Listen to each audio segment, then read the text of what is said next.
তার মতন করে বাঁচতে দিব এবং সে যা চাইবে তার চাইতে আমরা অনেক বেশি তাকে দিয়ে দিব, তাহলে এই শিশুটা আর কখনোই আপনাকে এবং সমাজকে মূল্যায়ন করতে পারবে না।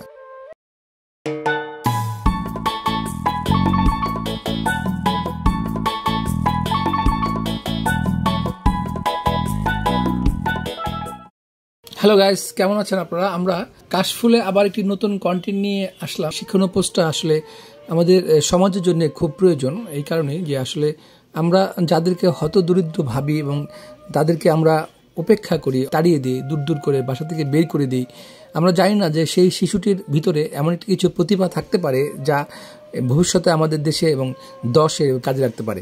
এই পৃথিবীকে আলোকিত করবার জন্যে যারা জন্মিয়েছে বিগত দিনগুলোতে, তারা আসলে কেউই সোনার চামচ মুখে নিয়ে জন্মায়নি। ইতিহাস তাই বলে। ইতিহাস থেকে ঘাটলে দেখা যায়, যে বোঝা যায় যে যারা এই পৃথিবীটাকে চেঞ্জ করেছে বা রূপান্তর হিসেবে তৈরি করেছে, যা পৃথিবীর রূপরেখা নকশা যারা চেঞ্জ করে দিয়েছে বা নতুনভাবে পৃথিবীকে আবির্ভাব করেছে, তারা সবাই জন্মেছেন অত্যন্ত দরিদ্র ফ্যামিলিতে। এটা আমার কথা না, এটা আসলে ইতিহাসের কথা। ইতিহাস থেকে আমরা শিক্ষা নিয়েছি। সত্যিকারের অর্থে যদি আমরা ধরি যে একটি ছেলেকে বা একটি মেয়েকে আমরা অনেক যত্ন সহকারে লালন পালন করব এবং তাকে তার মতন করে বাঁচতে দিব এবং সে যা চাইবে তার চাইতে আমরা অনেক বেশি তাকে দিয়ে দিব, তাহলে এই শিশুটা আর কখনোই আপনাকে এবং সমাজকে মূল্যায়ন করতে পারবে না। সে জানে না যে যে জিনিসটা আপনি তাকে দিলেন সেটা অর্জন করা কতটুকু কষ্টের। সে জানে না যে কিভাবে এই সমাজটাকে সামনের দিকে নিতে হবে এবং একটি জিনিসকে আর্ন করবার জন্য কতটুকু ত্যাগ স্বীকার করতে হয়। সেরকম একটি পোস্ট নিয়ে আলোচনা করছে, এক গ্লাস দুধ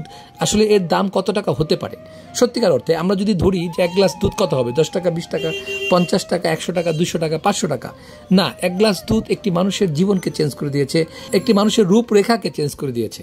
আমি যখন এই গল্পটা বলবো, এই গল্পটাকে সামনে নিয়ে আসবো, আপনি শুনলে অবাক হবেন যে একটি শিশু, সে ক্ষুধার্ত, রাস্তা দিয়ে হাঁটছিল, তার জামার অবস্থা খুবই খারাপ, সে লেখাপড়ার খরচ জোগাড় করবার জন্য বিভিন্ন জিনিস মানুষের বাসায় নিয়ে বিক্রি করতো। তাকে অনেক বড় হইতে হবে, সে ছোটবেলা থেকে ভাবতো যে আমি অনেক বড় হবে এবং আমি ভালো কিছু করব, যেটা সমাজে কাজে লাগবে, আমার কাজে লাগবে, দেশের দশের কাজে লাগবে। ছোট্ট ছেলেটার গায়ে ছিল জীর্ণ শীর্ণ পোশাক, সে ভীষণ ক্ষুধার্ত ছিল। সে ভাবলো যে আমি যেই বাড়িতে যাব সেখানে গিয়ে আমি কিছু খাবার চাইব। সেই ছেলেটি এই মহিলার কাছে খাবার চাইবে দূরের কথা, তার দিকে তাকিয়ে সে ভয় পেয়ে গেল। সে কোনো কথা না বলে এক গ্লাস পানি চাইলো, যে আমাকে কি এক গ্লাস পানি দেওয়া যায়। ভদ্রমহিলা ছেলেটির অবস্থা দেখে বুঝতে পারলেন যে সে ভীষণ ক্ষুধার্ত। তাই ছেলেটাকে কাছে নিয়ে তার ঘরের সামনে বসিয়ে মাথায় হাত বুলিয়ে তাকে এক গ্লাস দুধ খেতে দিলেন। ছেলেটি আস্তে আস্তে দুধটাকে খেলেন, বললেন যে আপনি যে আমাকে এক গ্লাস দুধ খাওয়ালেন, এর বিনিময়ে আমি আপনাকে কত টাকা দিব। ভদ্রমহিলা বললেন, তোমাকে কিছুই দিতে হবে না। ছেলেটা বললেন, না, এটা কখনোই হয় না। আমার মা আমাকে বলেছে কারো কাছ থেকে কখনোই করুণার দান হিসেবে কোনো কিছু গ্রহণ করবে না, এবং কেউ যদি তোমাকে কোনো কিছু দেয় সেটা তুমি কখনোই নিবে না। সেই বিনিময়ে তাকে তুমি কিছু অর্থ পে করবে, অথবা তাকে তুমি কোনো কাজের বিনিময়ে সাহায্য করবে। এইভাবে যদি একটি ছেলে কখনো বড় হয়, সে কখনোই অমানুষ হতে পারে না, সত্যিকার অর্থে মানুষ রূপে রূপান্তরিত হয়েছে। ভদ্রমহিলা দেখলেন যে এই ছেলেটিকে আমরা যেভাবে চাচ্ছিলাম তার চেয়ে অনেক বেশি আধুনিক। একটি বাচ্চা ছেলে যার বয়স হবে 7 থেকে 8 বছর, সে যদি বলে যে আমি আমার মার কাছ থেকে শিক্ষা পেয়েছি যে এরকমভাবে আমরা কখনোই কোনো কিছু কারো কাছ থেকে করুণা হিসেবে নিব না, যে জিনিসটা নিব তার জন্য আমরা কিছু বিনিময় করব, এবং সেই বিনিময়টা অর্থ হতে পারে এবং কাজের বিনিময় হতে পারে। যেহেতু আমি অনেক দরিদ্র, সে অর্থ আমি হয়তো আপনাকে ঠিক মতন অর্থ পে করতে পারবো না, কিন্তু আমি আপনার বাসার টুকিটাকি কাজগুলো করে দিতে পারি।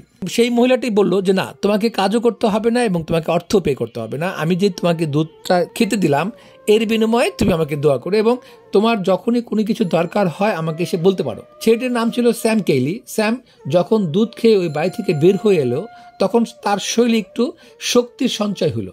সে বুঝতে পারলো যে আমি যে দুর্বলতা অনুভব করতেছিলাম, এই দুধ খাওয়ার পরে আমি আমাকে আবার নতুন করে প্রবাহিত করতে পারলাম এবং আমি আমাকে নতুন করে আবিষ্কার করতে পারলাম। এক গ্লাস দুধে যে কতটুকু পাওয়ার থাকতে পারে এবং এক গ্লাস দুধ যে মানুষকে কোথায় নিয়ে যেতে পারে, সেই অনুভবটা সে তার ভিতরে পুরোপুরি বিদ্যমান করতে পারলো।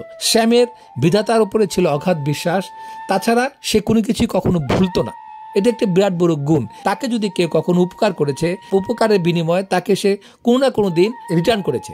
যে আমি যদি কারো কাছ থেকে একটি রুটি নিয়েছি, সেই রুটির বিনিময়ে তাকে আমি কিছু কাজ করে দিয়েছি, অথবা তাকে রুটির বিনিময়ে কিছু অর্থ পে করি। এই ছোটবেলা থেকে এই ছেলেটাকে এইভাবে মানুষ করা হয়েছে। লং টাইম হিস্ট্রির মধ্যে চলে গেলাম। অনেক বছর পর এই ভদ্র মহিলা বয়স হয়ে যাওয়ার কারণে ভীষণভাবে অসুস্থ হয়ে যায়। স্থানীয় ডাক্তাররা বলে যে এই রোগের কোনো আসলে চিকিৎসা নাই এবং আমরা ব্যর্থ, যে তাকে আমরা আসলে কোনোভাবে বাঁচাতে পারবো না। তবে হ্যাঁ, একটি উপায় বের করা যেতে পারে, সেটা হচ্ছে শহরে বা একটি হাসপাতাল আছে, যে হাসপাতাল অনেক বড় এবং এই ধরনের জটিল রোগের চিকিৎসা করা হয়। আপনারা যদি পারেন তাকে ওই জায়গায় নিয়ে যান যেখানে এই ডাক্তারটা বসে। ওনারা সবাই এই কথার সাথে একমত হয়ে মহিলাটাকে সেই জায়গায় নিয়ে গেল যেখানে দুর্লভ রোগের চিকিৎসা হয় এবং মারাত্মক রোগ নিয়ে গবেষণা করা হয়। সেই চিকিৎসা অনুসারে এই ভদ্রমহিলার চিকিৎসা চলতে থাকে বহুদিন যাবৎ। যখন দেখেন যে ডক্টর শ্যাম কেলি শহরের বাইরে থেকে একটি মহিলা এসেছেন, এবং তখন তার চোখগুলো অনেক বড় হয়ে যায়, বিকজ উনি ধারণা করতে থাকে যে মহিলা হয়তো আমার পরিচিত হতে পারে। তার চোখের দৃষ্টি এবং আলো জলজল করতে থাকে। তিনি তাড়াতাড়ি মহিলাকে দেখতে গেলেন এই কারণেই যে যদি আমার পরিচিত হয়। সে তো এখন ডক্টর হয়েছে, আগে সে ছিল একজন টোকাই, পথ শিশু, ট্রাস্ট শিশু।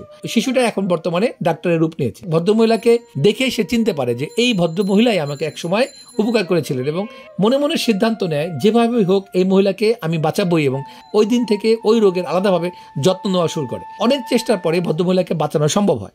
সবাই অবাক হয় যে এটা কিভাবে সম্ভব, কারণ এই রোগের কখনো চিকিৎসা হয় না এবং এই রোগটাকে কখনোই বাঁচানো সম্ভব নয়। ডক্টর শ্যাম কেলি হাসপাতাল অ্যাকাউন্টারকে ডাকে এবং চিকিৎসার বাবদ তাকে বিল দিতে বলে। চিকিৎসার বিলটা শ্যাম কেলি যদি সই না করে তাহলে এই বিল কখনোই পাস হবে না।